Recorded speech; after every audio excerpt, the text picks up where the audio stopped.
When introducing blends, keep in mind that these are quite different than most of the other concepts that you will teach. There are beginning blends and end blends. There are two-letter blends, but there are also three-letter blends.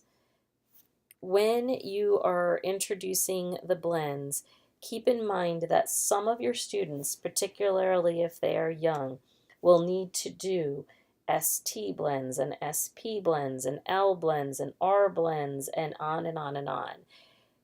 That enters you into an area that I would call blend hell because it feels as though you are not making any progress since you probably are still in closed syllables.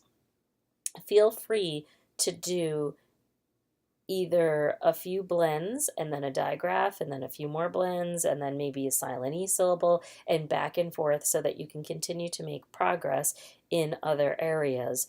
Or for older students, particularly if they are in second grade and above, you may find that they only have trouble with one or two blends. If that's the case, don't teach every single blend, but rather focus on the ones that they are having difficulties with.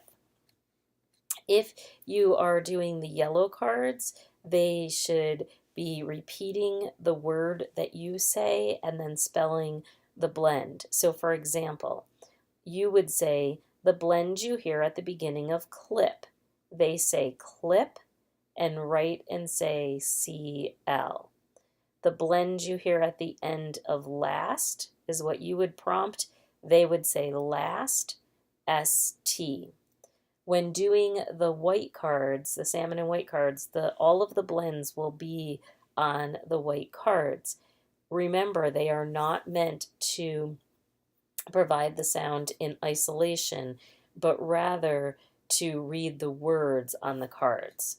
Again, you don't have to have them read every single word on every single blend card every day. You can instead say, today we're reading the first word on all of the blend cards. And then once you feel that they truly have mastered blends, you can feel free to take those out of your salmon and white card decks. When doing trace copy cover, remember that there is not trace copy cover for blends because they typically add an after it. So instead, you will do a lot of segmenting and a lot of finger spelling.